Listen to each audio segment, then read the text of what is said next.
Studying is a journey. Be well prepared. Let's grad talk and don't get lost. Hai Sobat Pasca, selamat datang di Grad Talk, tempat kami mengungkapkan dan menyederhanakan dunia penelitian akademis yang seringkali membingungkan. Nama saya Suci Fani Andari dan hari ini saya akan membahas tentang membangun roadmap penelitian agar lulus tepat waktu bersama Alfian Febri Anggana, Sarjana Kehutanan Magister Lingkungan, seorang alumni S2 Ilmu Lingkungan yang saat ini bertugas di Balai Penerapan Standarisasi Instrumen Kementerian Lingkungan Hidup dan Kehutanan. Dalam episode kali ini, kita akan banyak berbincang seputar topik riset di bidang ilmu lingkungan, mengatur timeline publikasi, hingga memilih conference yang tepat. Dalam episode ini juga akan dibahas mengenai tips dan trik agar publikasi proceeding dapat diterima hingga terbit. Sobat Pasca, siapkan diri Anda untuk menyelami obrolan yang luar biasa inspiratif di Grad Talk kali ini. Mari kita masuk ke dalam topik yang sangat menarik ini.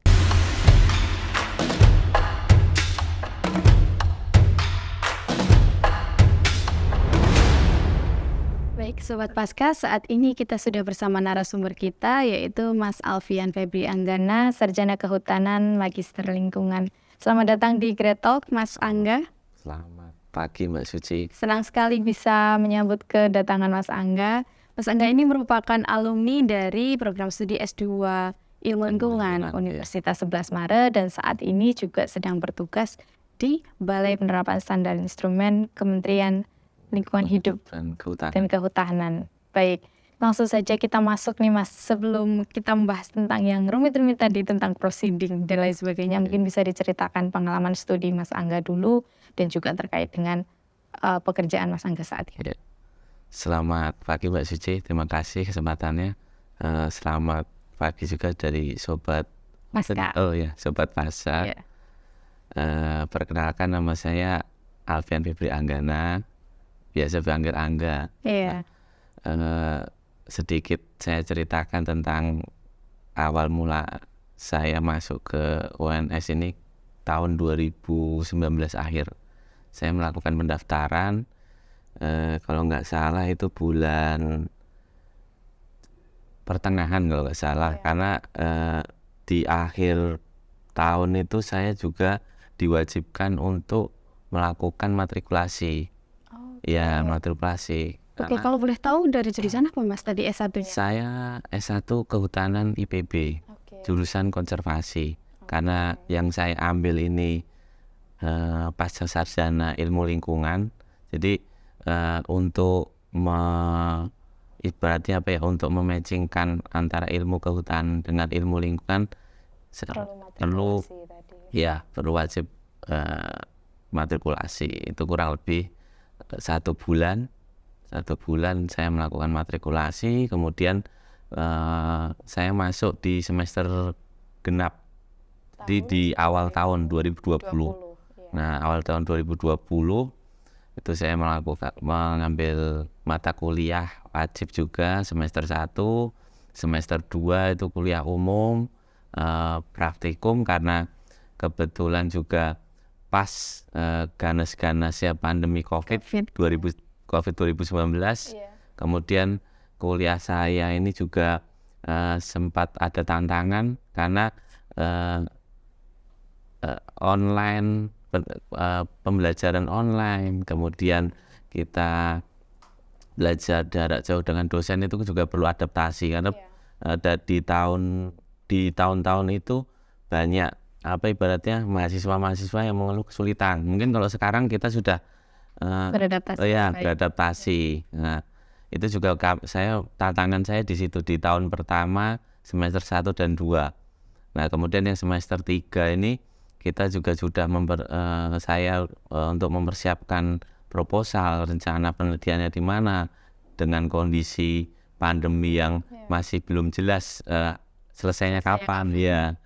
Kemudian yang semester 4 mungkin saya sudah melakukan seminar hasil penelitian, kemudian sidang tesis.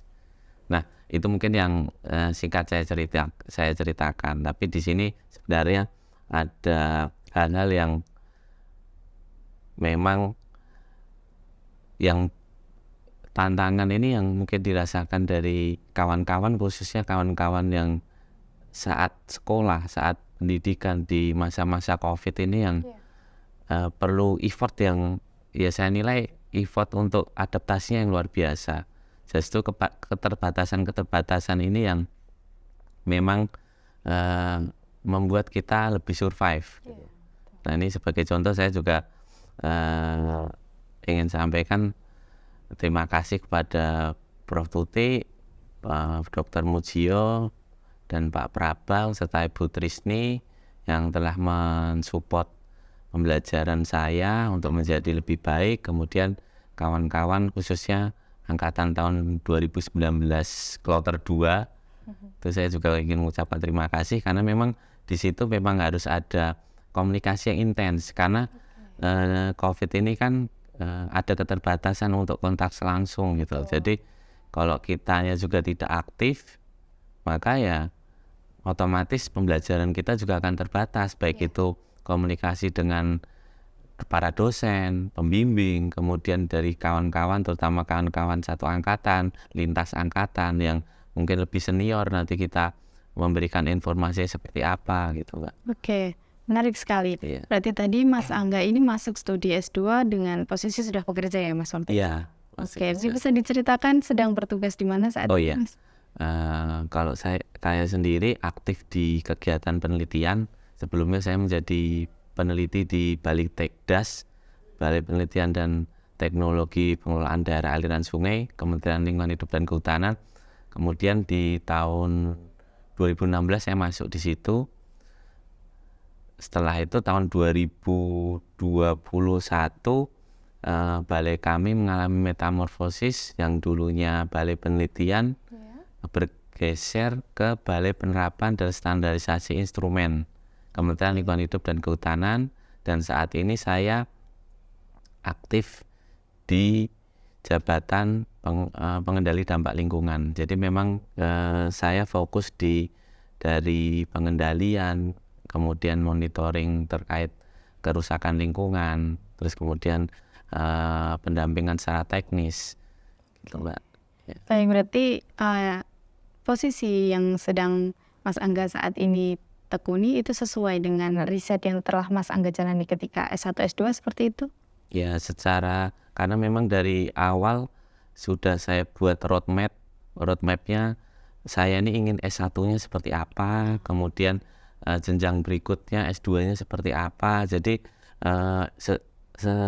target saya itu ya alhamdulillah inline. Jadi memang target di awal mungkin saya SMA itu target saya memang ingin berkarya di bidang lingkungan. Jadi background saya mungkin dari keluarga yang aktif di pertanian, kemudian dari orang tua saya juga bergerak di bidang militer. Jadi secara sosial, kemudian dari keseharian saya juga saya diasuh oleh kakek nenek saya yang memang bergelut di bidang pertanian. Jadi menambah kecintaan saya dengan hal-hal yang berbau lingkungan. Kemudian untuk pengabdian saya juga mencontoh orang tua saya yang bergerak di militer. Jadi apa sih sebenarnya tujuan saya ke depan tuh mau jadi apa gitu, atau hanya sekedar sekolah tapi kita masih belum bisa melihat skill kita gitu. Jadi saya mungkin dari SD, SMP, SMA saya sendiri yang menggali apa sih potensi diri saya itu nanti seperti apa gitu.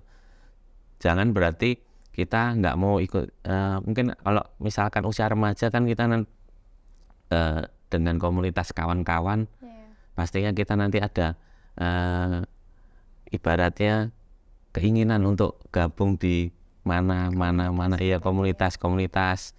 Saya juga dulu mungkin aktif di bidang olahraga, sepak bola, mungkin basket gitu. Cuman nanti larinya ke depannya seperti apa? Kita mungkin kalau memang fokus di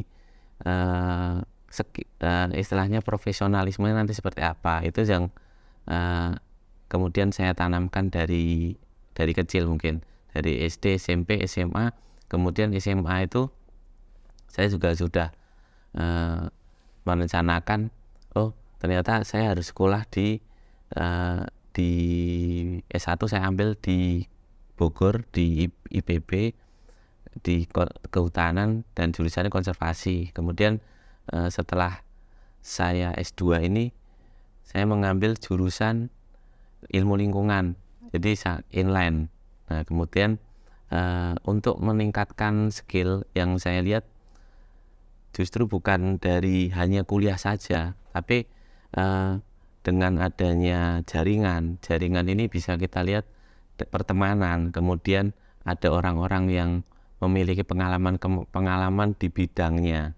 Jadi memang kalau bidang kita lihat itu banyak ya Mbak ya. Iya. Jadi skill itu banyak, tapi kita apa sih yang kita lihat dari diri kita ini, jadi kemampuan apa gitu. Mungkin anak-anak sekarang sekedar ikut-ikut, aku seneng, misalkan kita lihat yang sedang viral sekarang itu misalkan seperti desain grafis, mungkin dari ibaratnya kalau sekarang itu K-pop gitu, kita ambil positifnya apa gitu. Jadi hanya juga jangan kita terbawa arus, oh aku senangnya ini hanya K-pop, tapi kita hanya follower aja. Tapi kan di situ kita juga bisa create, misalkan dari dressnya seperti apa, nanti kita juga bisa create desainnya seperti apa. Itu kan nanti bisa menghasilkan novelty di sini. Novelty dalam arti nilai yang bisa kita hasilkan seperti apa. Ini sebatas contoh. Nah kembali lagi, saya pribadi karena saya juga senang bercocok tanam, terus kegiatan tanam menanam dalam arti pertanian, kehutanan. Nah itu nanti dirilit lagi secara general itu lingkungan hidup. Jadi lingkungan hidup di sini karena passion saya di bidang lingkungan hidup dari S1, S2, jadi saya target inline-nya yaitu ya alhamdulillah bisa tercapai, tapi harus fokus Mbak. Jadi kita misalkan kita sekolah, oh saya sekolah A, B, C gitu. Nah di masa-masa sekolah ini, kuliah itu kita juga mengambil istilahnya tadi itu skill-skill yang apa yang harus kita penuhi gitu Mbak.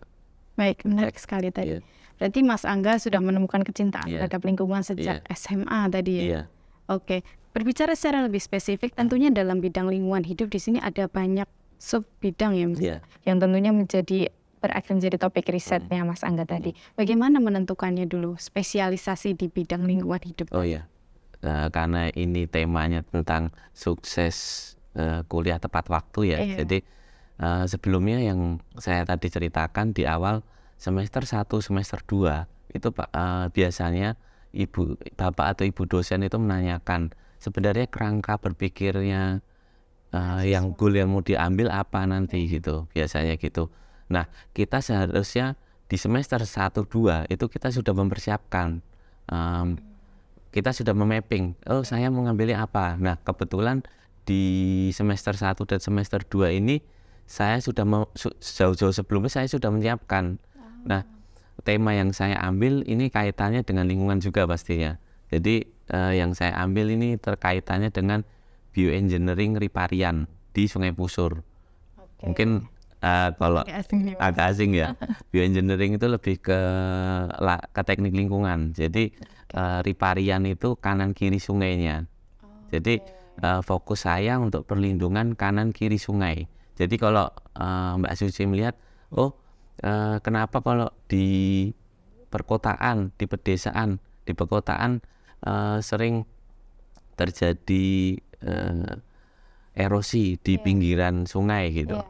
Nah itu kita lihat ternyata di pinggir masyarakat yang membangun permukiman itu tidak melihat kaidah-kaidah yang sesuai dengan peraturan pemerintah maupun secara daya dukung lingkungan maupun daya tampung lingkungan gitu. Nah Nah itu yang problematika yang masalah yang mungkin masyarakat umum sering tidak melihat, tapi itu seperti bom waktu.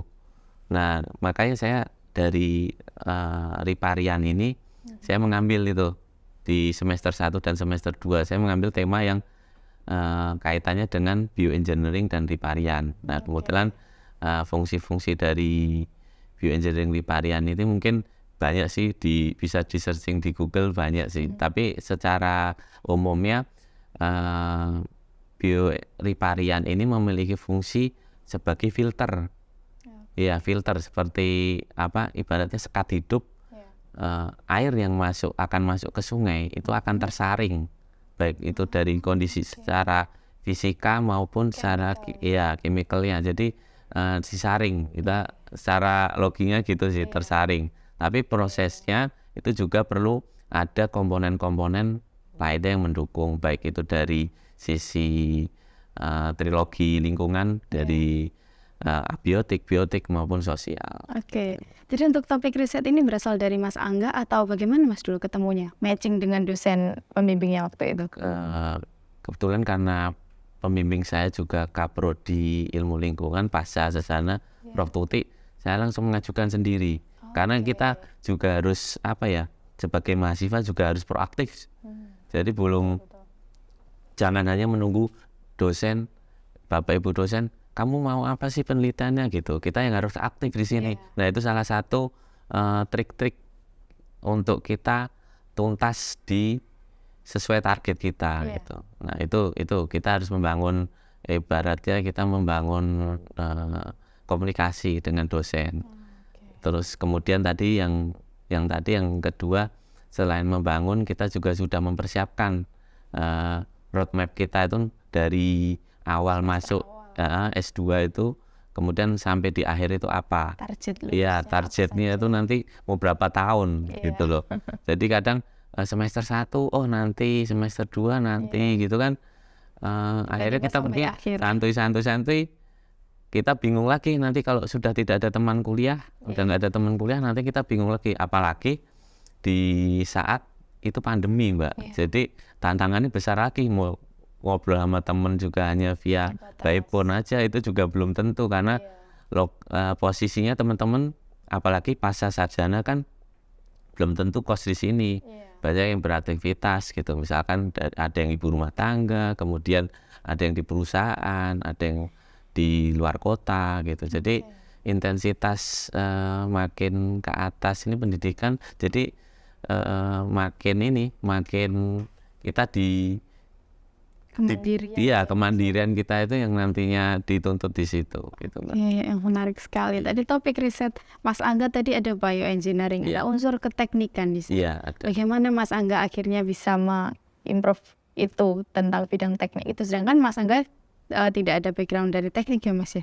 Kalau kehutanan itu memang secara umum ada, keteknikan ada. Jadi kalau kehutanan itu walaupun di situ judulnya kehutanan, di situ banyak mengandung seperti teknik lingkungan, kemudian teknik geografi, pemetaan.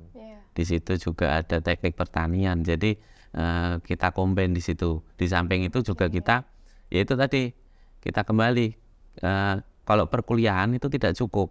Makanya itu yang ketiga lagi. Tadi yang pertama komunikasi, kemudian yang kedua roadmap, persiapan kita nanti rencana ke depan. Kemudian yang ketiga kita kuatkan skill kita, soft skill sama hard skill kita kuatkan. Nah soft skill ini bisa dari aplikasi, kemudian dari banyak sekarang YouTube itu kita belajar sendiri juga bisa. Saya juga termasuk mahasiswa YouTube juga.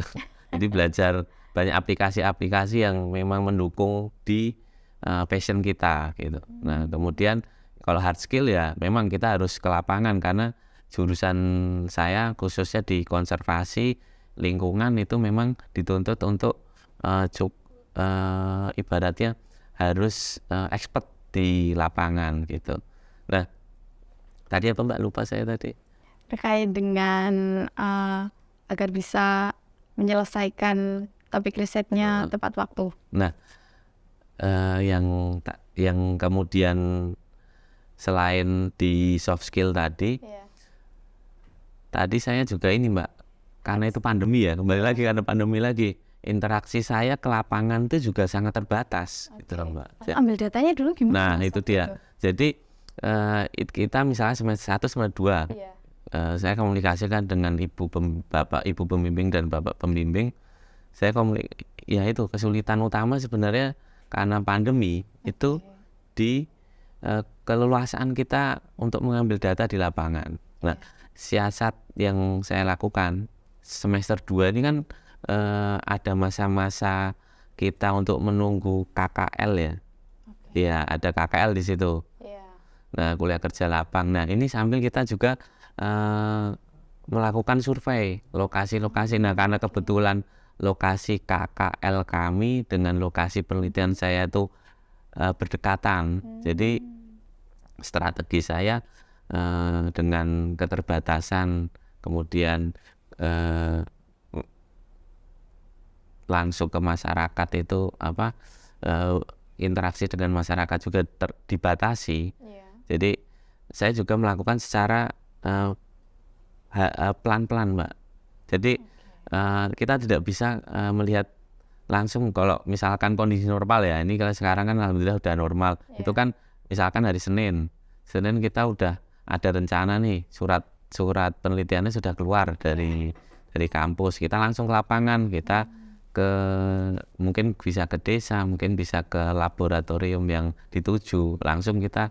Kalau itu ibaratnya misalkan target kita ini 1 hari gitu, itu bisa 3 hari 4 hari. Makanya di situ pengambilan sampelnya juga kita harus nggak bisa kita tentukan gitu. Makanya serba nggak menentu ini, makanya saya menarik proposal jalan, pengecekan lapangan juga jalan gitu, sambil jalan. Karena saya sendiri juga sudah memberikan meyakinkan kepada Bapak Ibu dosen bahwa penelitian yang saya lakukan ini, dan para dosen juga dengan penilaian masing-masing itu juga sudah melihat ternyata Angga dengan tema terkait bioengineering di Riparian ini dengan parameter-parameter yang akan diambil itu sudah oke gitu loh. Jadi proposal saya mulai, tapi karena proposal ini juga belum boleh mengambil sampel, kan tidak boleh tuh kalau proposal belum di accepted dosen dan harus dipaparkan juga. Jadi saya juga harus melihat kondisi lapangan. Jadi penelitian yang saya ambil ini mengambil penelitian di daerah Klaten Mbak, di Sungai Pusur. Jadi saya pengambilan ini agak teknis nggak apa-apa ya, sedikit ya. Di sisi abiotik kami mengambil sampel air dari hulu, tengah, hilir. Itu panjang sekitar 36 km. Saya mengambil sekitar 27 sampel. 3 ulangan, saya bagi ini 36. Kemudian yang dari sisi biotik, parameter biotik, kami melakukan analisis vegetasi itu sekitar 90 plot. Satu plotnya 20 kali 20 Mbak. Itu apa Mas yang diambil? Kita ambil analisis vegetasinya. Nah kemudian masyarakat ini saya ambil juga sekitar 240 responden. Oke, menarik sekali. Jadi tadi untuk pengambilan data sudah dimulai sejak semester berapa Mas tadi? Saya ya kalau sesuai aturan dari universitas, dari kampus itu kan memang proposal di accepted baru kita boleh mengambil data. Nah tapi sebelum kita mengambil data, kita pastikan dulu nih parameter-parameter kita yang akan kita ambil gitu. Karena saya pengambilan sampelnya di lapangan, saya juga harus nih memonitoring apa sih yang saya ambil gitu. Karena sebelum mengambil data itu ya. Jadi lokasi sampel air yang saya ambil di mana, karena ini kaitannya dengan alam ya Mbak ya. Jadi ada di bagian hulu, di bagian tengah, di bagian hilir. Belum lagi kita pengambilan jenis kondisi-kondisi, baik itu kondisi tanah, itu kan banyak parameternya. Kemudian saya analisis vegetasi pun Saya 90 plot Mbak. Satu plot tuh bayangin aja 20 kali 20 itu di dalam hutan. Kan kalau di daerah pegunungan itu kan masih tutupan lahannya masih bagus. Kemudian ripariannya juga masih bagus. Itu 20 belum ketemu satwa liar lain. Satwa liar ya bisa ular, terutama kan ular berbisa. Terus kemudian ada hewan-hewan yang berbahaya bisa. Pernah juga Mas ketemu seperti itu ketika pengambilan data dulu? Pernah Mbak, jadi di bagian hilir ya, hilir itu kalau di hulu itu kan di lokasinya di Boyolali. Kemudian di bagian hilir, tengah hilir itu di Klaten. Ya, di bagian hilir itu saya ketemu berpapasan langsung dengan ular sanca Mbak. Sanca, kemudian di ular kobra, king kobra ya Mbak, king kobra juga pernah. Gitu. Jadi tapi ya karena kita ada niat emang ya, kita niat untuk mencari ilmu ya, alhamdulillah di situ ibaratnya dijauhkan dari hal-hal yang tidak diinginkan gitu. Tapi juga kita harus memiliki kualifikasi teknik ke lapangan juga. Memang itu perlu jam terbang. Jadi ke lapangan itu tidak hanya kita masuk ke lapangan tanpa ada persiapan gitu. Kita kan nggak mau nih kita niatnya kita ngambil data tapi kita pulangnya nanti ada cedera atau apa yang lain gitu. Ya. Baik, menarik sekali tadi ceritanya perjuangannya untuk mengambil data tadi ya Mas ya. Jadi itu dilaksanakan ketika semester 3 ya setelah proposal, karena memang itu kewajiban mahasiswa untuk mengambil data setelah proposal accepted baru kita boleh mengambil data. Oke, baik. Kemudian kita bicara lebih spesifik lagi nih Mas, karena topik pembicaraan kita hari ini adalah membahas tentang proceeding Scopus seperti itu. Publikasi dari Mas Angga dulu, bagaimana Mas target publikasi ketika S2? Oh iya, jadi setelah proposal di accepted, kemudian saya sebenarnya men-submit, ada yang proceeding, kemudian ada yang jurnal. Proceeding saya mengambil di ICC. Di ICC waktu itu kebetulan di UNS ya ICC-nya. Kemudian yang di jurnal Q2 Scopus Q2 itu di kalau nggak salah di Unibrau ya itu. Saya ngambil ada 2. Nah itu nanti mana itu yang dipublish dulu kemana dulu. Nah, kebetulan yang dipublish yang ICC langsung saya submit ke ICC. Oke. Berarti tadi adakah kriteria dari Mas Angga untuk memilih conference mana tempat untuk kita publish jurnal tadi? Ya. Maaf, maksud saya proceeding. Yang jelas proceeding itu, rencana kita mengambil proceeding itu kita harus yang pasti ya kita komunikasikan lagi ke dosen pengampu ya, terutama dosen pembimbing. Itu jangan melewatkan. Jadi boleh ilmu kita tinggi tapi kita jangan melewatkan adab. Ya, adab itu nomor 1. Jadi kebanyakan sekarang saya lihat, saya kalau komunikasi dengan para dosen ini, mahasiswa terutama yang mahasiswa Gen Z ya, saya juga bukan sebenarnya yang kebetulan saya di generasi milenial, sebenarnya sama saja. Adab itu yang utama. Kadang mungkin ilmu kita bisa bersaing dengan bapak ibu dosen, tapi adab itu yang utama. Jadi sebelum kita melangkah, kita lebih baik komunikasi. Sekarang kan gampang ya, apapun bisa dikomunikasikan. Itu yang pertama. Yang kemudian kita lihat deadline-nya publikasi itu kapan. Jadi target kita itu sebenarnya mau lulus 2 tahun, 2,5 tahun, 3 tahun itu tergantung dari nanti hasil dari next proposal kan nanti seminar hasil ya. Nah seminar hasil itu nanti kita sebelum seminar hasil ini kita harus publish nih. Nah waktu itu yang harus kita tentukan. Di samping itu kita juga sudah ada parameter yang bisa dianalisis gitu. Jadi jangan semua parameter itu kita nanti selesaikan di tesis, tapi ada part of parameternya yang kita persiapkan untuk menjadi luaran. Iya, menjadi luaran. Jadi yang karya ilmiah itu. Gitu. Oke, menarik sekali tadi. Dari satu tesis Mas Angga dulu di breakdown menjadi berapa luaran? Saya sebenarnya sampai saat ini saya ada target sekitar 5 luaran. Cuman yang sudah dipublish ada 2. Oke, satu proceeding dan satu Scopus Iya, tadi ya. iya. Oke, menarik sekali. Untuk kadang ada kekhawatiran kita dari mahasiswa Mas ketika kita akan submit ke proceeding itu nanti waktunya publishnya akan lama seperti itu. Adakah tips dari Mas Angga untuk mendeteksi ini conference yang oke nih buat publish dan Iya. timelinenya sesuai seperti itu? Iya. Jadi kalau conference yang oke ini kan biasanya kita lihat dari kalau di ICC itu kan sudah terindeks Scopus juga ya. Nah, itu sudah terindeks Scopus. Kemudian kita juga bisa menanyakan langsung ke panitia. Kira-kira yang mau dipublishnya kapan? Kebetulan kan pasti bukannya memastikan ya. Kadang kan ada yang peserta itu yang on time, kadang ada yang mungkin ada kendala-kendala lain gitu. Pasti ada yang keterlambatan gitu. Biasanya kalau proceeding seperti itu. Tapi kan bukan berarti kita ini proceeding lama gitu. Pasti kalau panitia mengkonfirmasi perkiraan itu paling maju mundurnya 1 bulan maksimal 2 bulan. Tapi kita juga ada namanya cadangan, Mbak. Cadangan kita submit di mana, jadi jangan hanya satu. Hanya berharap pada satu. Jangan deskripsi bergantung pada satu publikasi gitu. Jadi kemarin itu saya ya itu tadi 2. Jadi selain ICC saya Q2 di Nulis jurnal juga. iya.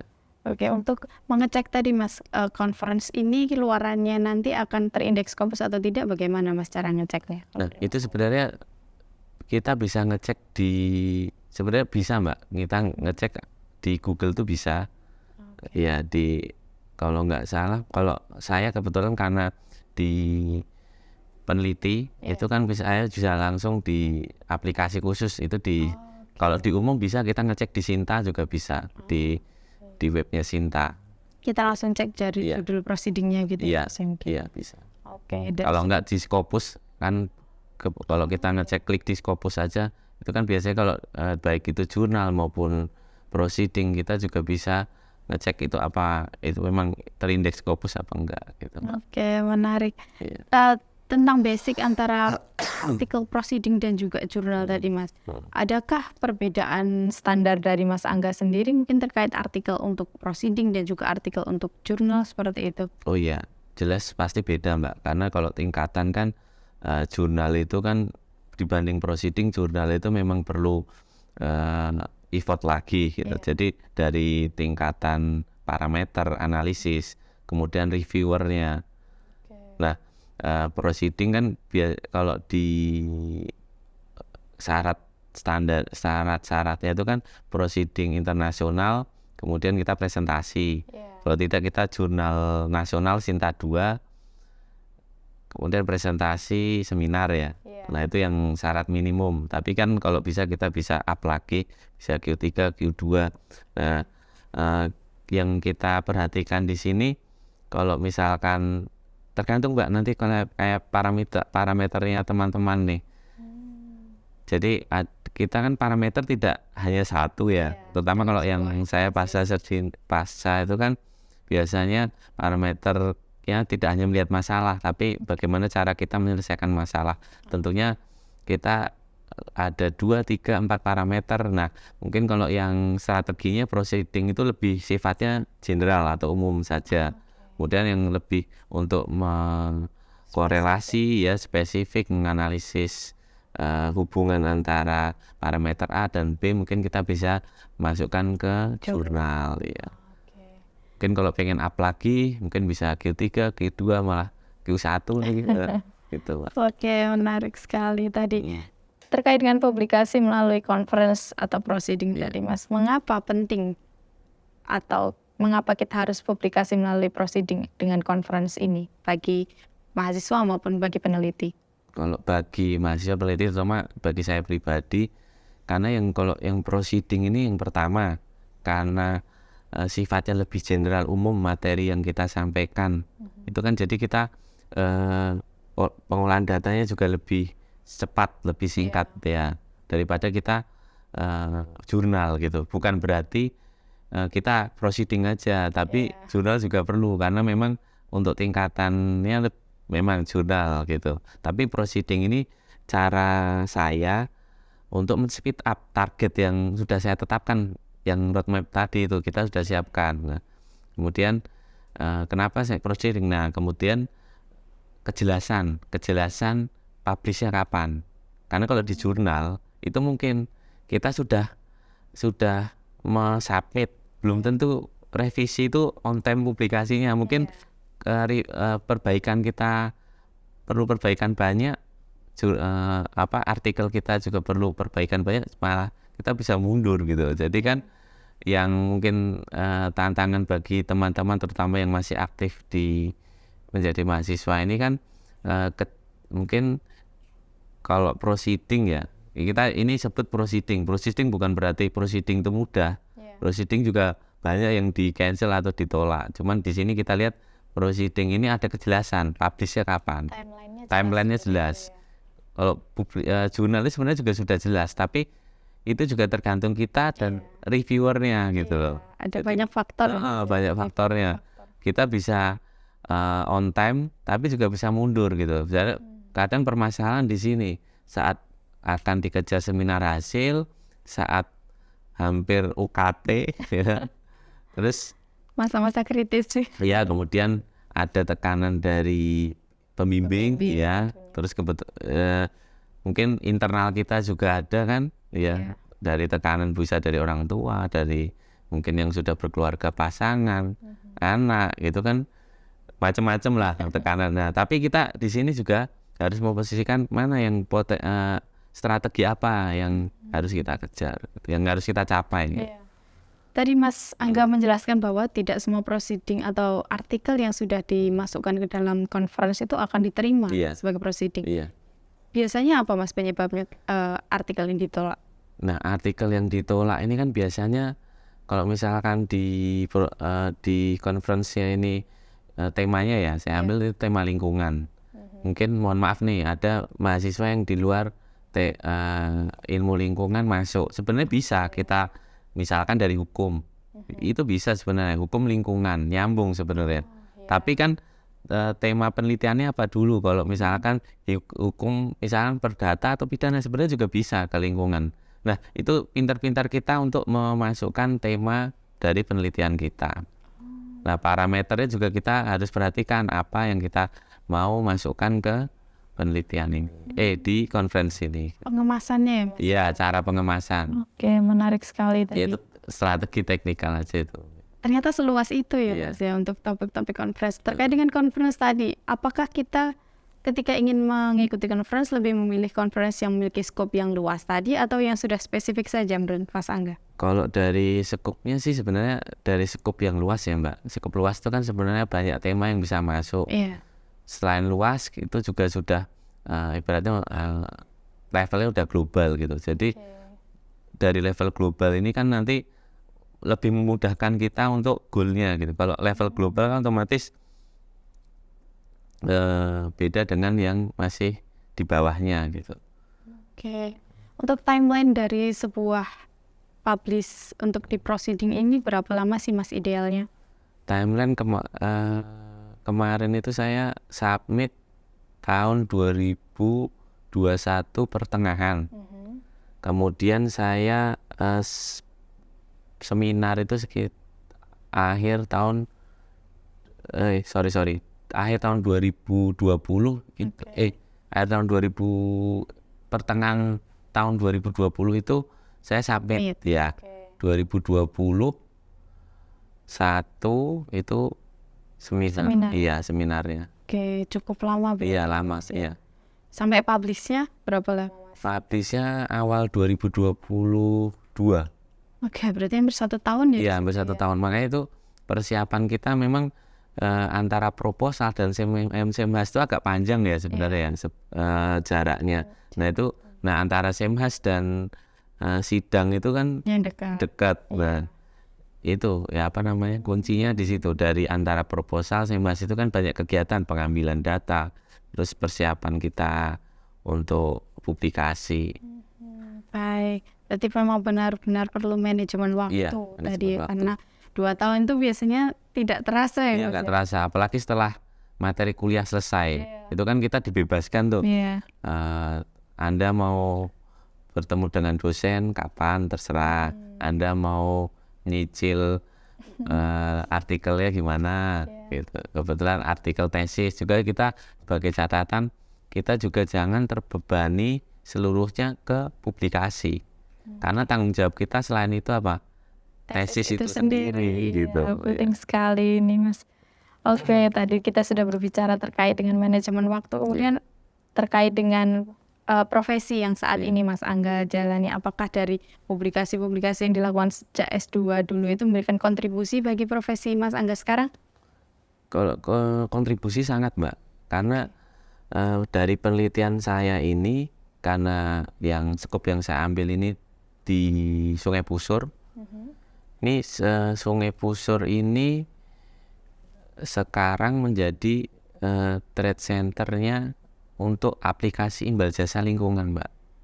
Iya, imbal jasa lingkungan. Mungkin kalau istilah imbal jasa lingkungan itu payment for environment service gitu. Jadi cara kita untuk melihat lingkungan itu mempunyai nilai apa sih gitu. Nah, ini sudah menjadi contoh rintisan nasional, Mbak. Gitu. Ya, jadi berawal dari studi S2 yang menjadi topik riset S2 Mas Angga tadi. Oke, menarik sekali ini Mas. Kalau dibicarakan lebih lanjut nanti akan berbicara mengenai lingkungan hidup yang lebih jauh. Kemudian untuk kesalahan-kesalahan biasanya Mas yang dilakukan mahasiswa pasca sarjana nih, menurut pengalaman Mas Angga dulu yang baiknya dihindari, seharusnya dihindari itu apa saja ketika kita sedang menulis publikasi untuk proceeding maupun ketika sedang menjalani studi? Yang kesalahan yang harus dihindari pertama yang jelas plagiarisme. Ya, itu plagiarisme itu kan sebuah tindakan yang tidak elok ya, plagiarisme. Karena sekarang kan gampang kita copy paste, apalagi sekarang ditambah ada AI, ya kan, kita bisa mengcopy apapun yang kita mau. Itu sih yang utama itu. Kemudian kalau yang lain sebenarnya yang perlu dihindari lagi ya itu. Yang pertama kemalasan kemalasan dari diri kita sendiri. Iya. Musuh sesungguhnya adalah diri kita sendiri. Musuhnya harus diri kita sendiri. Oke, luar biasa, menarik sekali obrolan kita hari ini Mas tentang proceeding dan juga tentang topik riset di ilmu lingkungan tadi ya. Mungkin ada recap atau penutup dari Mas Angga bagi Sobat Pasca yang saat ini mungkin sedang menjalani penelitian tesis. Kalau pesan saya ya ini lebih ke masukan untuk terutama ke adik-adik saya yang saat ini sedang menjalani kuliah, sedang berusaha untuk membuktikan diri dari diri sendiri, kemudian untuk membanggakan orang-orang yang sekitar yang dicintai. Pesan saya itu terus semangat, jangan menyerah untuk banyak belajar. Belajar itu bukan hanya di jam-jam kuliah saja, tapi belajar itu bisa dari soft skillnya, hard skillnya kita tingkatkan terus. Semuanya belajar kita tingkatkan terus. Yang terutama yaitu kita harus memiliki adab yang baik. Nah, adab yang baik ini akhirnya menghasilkan komunikasi yang baik. Setelah komunikasi yang baik, kemudian akhirnya mendatangkan ilmu yang baik pula. Nah, akhirnya tujuan kita dan goal kita insya Allah akan tercapai gitu, Mbak. Oke, baik, luar biasa sekali. Terima kasih atas waktunya Mas Angga sudah bergabung dan juga sharing bersama saya dan juga Sobat Pasca sekalian. Terima kasih Mas Angga. Terima kasih.